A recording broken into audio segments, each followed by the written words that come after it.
What's up, YouTube? Today we're going to be looking at the Summer Cup Ultra League Edition once again. This should be the final video for the Summer Cup. Thank God I am over this cup. But the team that we're going to be taking a look at today is Shadow Swampert, Gourgeist Super, and VOLCANION, a brand new Pokemon to Pokemon Go, which is only available at Pokemon Go Fest if you purchase a ticket. And because I went to Go Fest this year in Jersey City, I had one laying around. I decided to try it out for this cup. So without further ado, let's hop into some battles. And a quick shout out to Big Burden for becoming the first channel member on this channel. Okay, right away into the first match, we pick up a fantastic lead, Shadow Swampert into Skeledirge, and the Skeledirge is staying in, so clearly something is wrong on my opponent's team. However, this is a Hex Skeledirge, which means this matchup is actually a little bit closer than you might expect. They have a much better pacing advantage, and Hexes are neutral, especially when they bait me with a Torch Song on the very first one. This matchup could get a little bit tricky. However, Swampert does have a pacing advantage, so we'll be able to get to 3 Hydros before my opponent is able to get to 2 Torch Songs plus a Shadow Ball, I believe. That said, here comes a second charge move, except my opponent goes for a catch onto their Swampert of their own, and I have a great response in Gourgeist. Gourgeist only takes neutral damage from Sludge, because while Poison is super effective on Grass, it is resisted on Ghost, which makes that a net neutral. I can overfarm in this matchup, pick up the knockout with the Seed Bomb. I can then also make it to a Shadow Ball against the Skeledirge, and guess what? Gourgeist Super is actually extremely bulky in the Ultra League. It survives a Torch Song from over half HP, and now I can connect with a Shadow Ball, pick up the knockout onto the Skeledirge, and it's a Virizion in the back, so in comes VOLCANION, and my opponent doesn't even farm up to the Stone Edge. This is only enough for either a Sacred Sword or a Leaf Blade. It's going to be the Sacred Sword, but now we can outpace to the next charge move, and Overheat from this range is massive overkill. It will KO the Virizion, and we are able to take that win. Into the next match, we have Swampert into Bellibolt. This is another great lead. Sucker Punch is of course neutral here, but their charge moves are all resisted. But in comes a Pidgeot, and suddenly we're in a bit of a difficult situation because I do not have a great response to a Pidgeot in the back. Gourgeist is completely walled, so I'm forced to come in with VOLCANION if I want to keep my Swampert aligned to their Bellibolt, which I do. They full send the Brave Bird, which is huge, and we get that Shield Call right. We come out loaded with energy, and this is where Earth Power coverage comes in handy in this cup. Earth Power is like super useful for everything that basically makes this matchup pretty difficult for VOLCANION.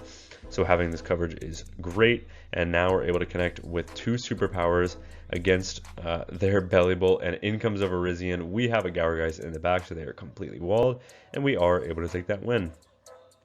Terrible lead in the next match. I'm going to save switch into my Gourgeist, not into my Gourgeist, sorry, into my VOLCANION, and they are going to stay in to throw energy first. In comes a Bellibolt, actually. Maybe they don't know about the Earth Power coverage. Who knows the coverage about VOLCANION, to be honest. But they do, actually. They respect it with a shield, and now they're going to overfarm slightly, pick up the knockout. This is super effective damage here, but that's fine because now I can just come in with the Swampert, and it looks like I do get 1 turn lag, but because they threw pretty much right away, I will be able to outpace, make it to a Hydro, and reset that 1 turn lag. Which is great. They are going to throw right away, but I know this is resisted damage, so I can just let this go. It is the Parabolic Charge, but I can overfarm here and still be able to outpace, so I'm going to throw on a potential CMP type with their next Parabolic Charge, and Hydro Cannon from this range will pick up the knockout on the Bellibolt. In comes a Tentacruel, actually, so maybe I could have stayed in, got a little bit of extra damage with the Mud Shots before pivoting into my Gourgeist. I will respect a potential Blizzard here. It is just the Scald, and they get the attack drop, which is super annoying. But in comes Virizion, which is kind of a strange choice when they had the alignment that they needed, but maybe they were worried about getting swept by the Gourgeist. I basically need to commit all my shields here in this matchup with my Gourgeist, because Gourgeist is my win con. Back in comes the Tentacruel, and they actually throw on alignment here, and they don't even build back up to a potential Blizzard, so they are just going to go for the Scald, and I will let that go. Here comes a Shadow Ball now, and Shadow Ball from this range actually grabs a shield from my opponent. So what I'm going to do is I'm going to reset that attack debuff, and I actually managed to get a catch while I do it, which is absolutely huge. Scald connects, it picks up the knockout onto the Swampert. So maybe they're not even running it. Maybe they're running like Acid Spray or something, because they just keep spamming out these Scalds. But now all I have to do is make it to one more charge move. I know my opponent is not at the back-to-back moves here, so I can just shield this up, click the Seed Bomb, and Seed Bomb in the red on a Tentacruel will for sure pick up the knockout, and we are able to take that win. Okay, into next match we have Swampert into Golisopod. This is a tough lead because obviously Mud Shots and Hydro Cannons are resisted. So what I'm going to do is I'm going to go for a Sludge, and then I'm probably going to pivot into my Gourgeist because they are on Fury Cutter, which is only neutral because Ghost resists Bug, whereas it takes super effective. The grass takes super effective for Bug, so it neutralizes that there. We end up baiting out a Skeleturge, which is huge because now we can actually flip switch here. But do I really need to flip switch? It's not like VOLCANION has a good matchup into Golisopod, so actually no shield, but we live that on 1 HP. We come out with a charge move loaded, and now my opponent might actually have to respect this damage. So they're going to come back in with the Golisopod. Seed Bomb from this range would be fairly threatening, so my opponent does commit the shield, and now it's just about where we want to align our VOLCANION. I decide I want to align it here. I know I can live one charge move. Aqua Jet is only neutral damage here, and X-Scissor is resisted. They end up throwing right away on alignment, so I will shield up the second charge move. It is another Aqua Jet, and in comes a Zekrom in the back. Talk about spice from my opponent. Does my opponent know about the Earth Power coverage? They do not. They let that go. We get the full Incinerate farm down. Can we get to a charge move here or get the full farm down? We can get the full farm down, and just like that, we are able to take the win off of a sweep from VOLCANION. Another Golisopod on the lead. We'd seen this matchup before. Loads of lag from the Swampert. I don't know what happened there. I have no idea how much energy my opponent has, but it looks like all of my fast moves managed to go through, so I actually am loaded with energy here. My opponent ends up connecting with the X-Scissor. Kind of weird that they didn't go for the Aqua Jet there. But here comes another Sludge from the Swampert. I have so much energy here, and my opponent actually just lets that go, and in comes a Feraligatr. So they basically have two of the same Pokemon on this team. Kind of strange, but here comes another Sludge. My opponent no shields. Here comes another Sludge. Opponent let me get to so many charge moves here, and they will actually commit the shield. So in comes Gourgeist. I do not want to get farmed down. I believe I can survive an Ice Beam from this range and still make a Seed Bomb, so I will let this go and save shields for my VOLCANION. But no, they actually bait with a Hydro Cannon. Then they come in with a Tentacruel in the back, and Tentacruel will be met with a Shadow Ball. They let that go, and now here comes a Seed Bomb already. Lightning fast pacing from Gourgeist coming through. They let that go as well, and now they're going to be able to connect with a charge move. But I believe this is only enough for either a Scald or an Acid Spray. It is just a Scald. We actually get the Hex farm down, but that just allows my opponent to get a few more Shadow Claws in, which is a little bit unfortunate. But with two shields, we should be able to fully Incinerate farm down this Feraligatr before they can make it to a charge move. They realize that, so they just resign the match.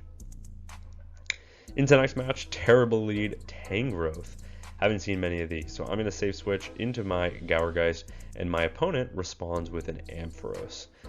This is okay to bait out, obviously, because our VOLCANION takes super effective damage from Electric, and it's very easy to throw in good timing here because Hex is a 3-turn move, whereas Volt Switch is a 4-turn move. So I'm going to throw one in the move every single time. My opponent ends up committing the shield, and now I'm going to go for the Shadow Ball on the CMP tie with their next Brutal Swing. I didn't want to let them get to the back-to-back, which is why I threw it there.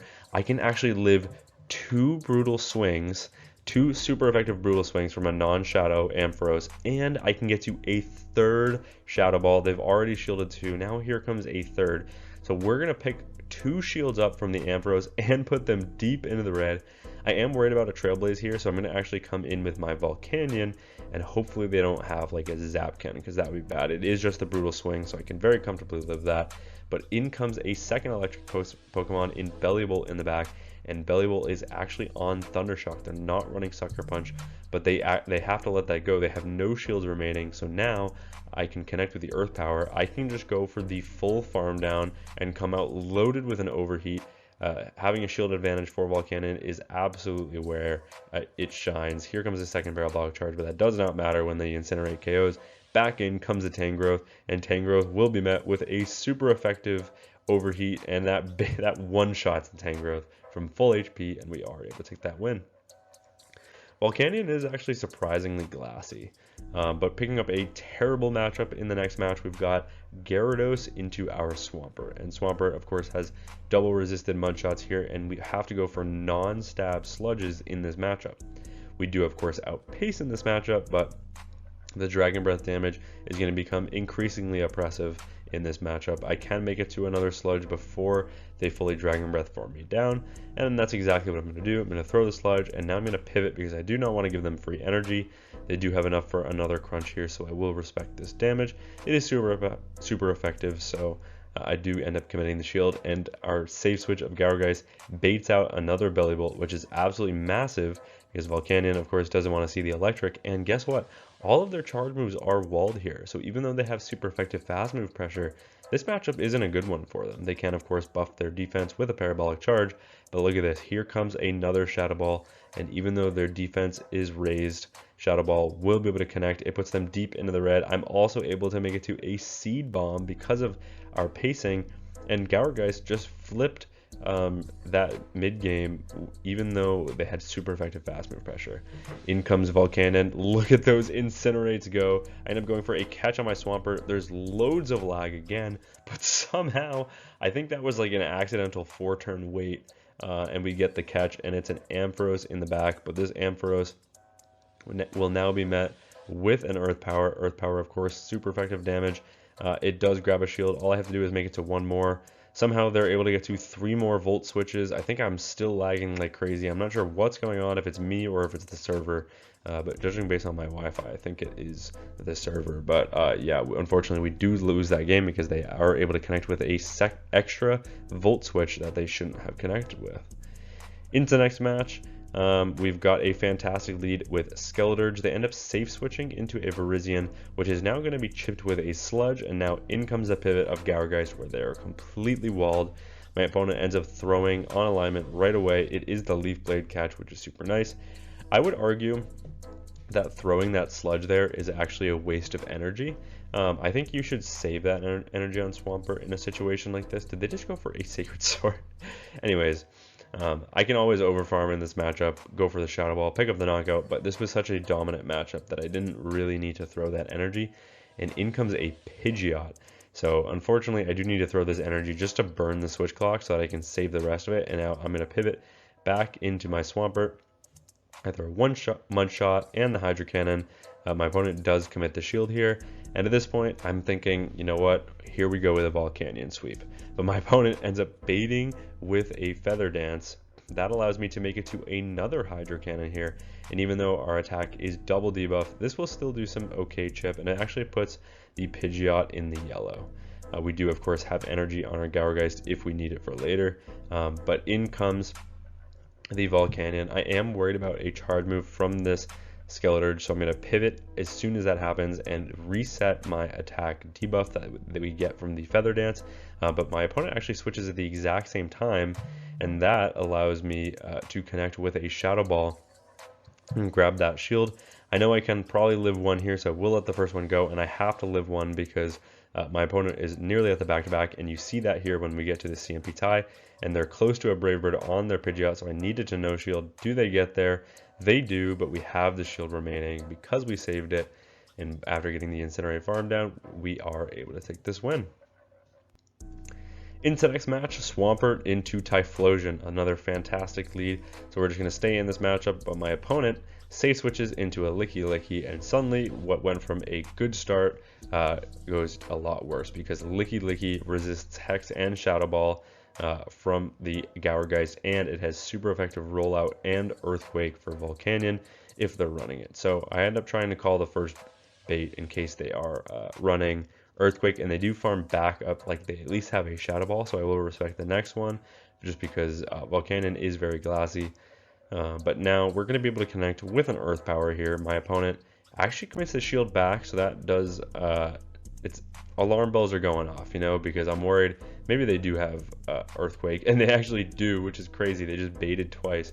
That allows me to get the full farm down, come out low with energy, and now I'm at the back-to-back overheats basically, and this will do massive damage even though it's only neutral to the Golisopod. It puts them deep into the red, and now here comes another overheat.